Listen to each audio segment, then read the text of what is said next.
हमारी एक छोटी सी लापरवाही दूसरे का सब कुछ बिगाड़ सकती है। एक दिल को छू लेने वाली सच्ची कहानी।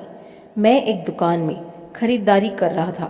तभी मैंने उस दुकान के कैशियर को एक 4 से 5 साल के लड़के से बात करते हुए देखा। कैशियर बोला, माफ करना बेटा, लेकिन इस गुड़िया को खरीदने के लिए तुम्हारे पास पर्याप्त पैसे नहीं है।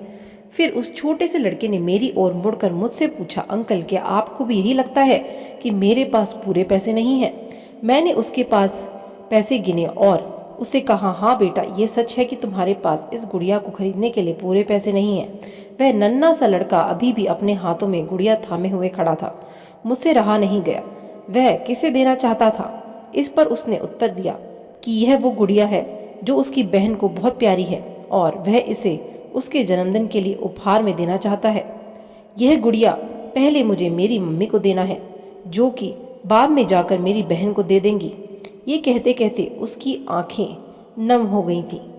मेरी बहन भगवान के घर गई है और मेरे पापा कहते हैं कि मेरी मम्मी भी जल्दी ही भगवान से मिलने जाने वाली है। तो मैंने सोचा कि क्यों ना वो इस गुड़िया को अपने साथ ले जाकर मेरी बहन को दे दें। मेरा दिल धक सा रह गया था। उसने ये सारी बातें एक सांस में ही कह डाली और फिर मेरी ओर देखकर बोला, मैंने पापा से कह दिया है कि मम्मी से कहना कि वो अभी न जाएं। वो मेरा दुकान से लौटने तक का इंतज़ार करें। इसके बाद मैंने उसके पास जाकर उससे पूछा कि यह गुड़िया। फिर उसने मुझे एक बहुत प्यारा सा फ़ोटो दिखाया।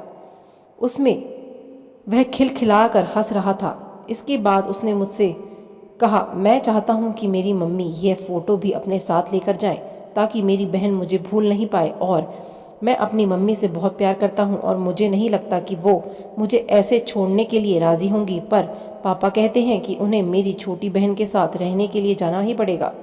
इसके बाद फिर से उसने उस गुड़िया को गमगीन आंखों से खामोशी से देखा। मेरा हाथ जल्दी से अपने बटुए तक पहुंचा और मैंने उससे कहा, चलो एक बार और गिनकर देखते हैं कि तुम्हारे पास गुड़िया को खरीदने के लिए पर्याप्त पैसे हैं या नहीं।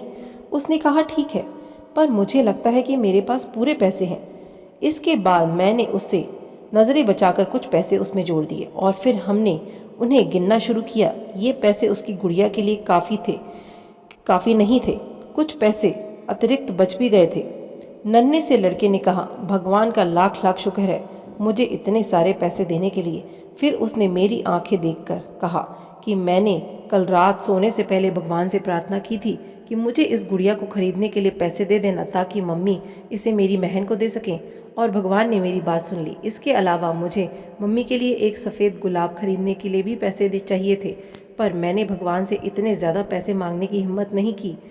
पर भगवान ने तो मुझे इतने पैसे दे दिए कि अब मैं गुड़िया के साथ साथ एक सफ़ेद गुलाब भी खरीद सकता हूँ। मेरी मम्मी को सफ़ेद गुलाब बहुत पसंद है। फिर हम वहाँ से निकल गए।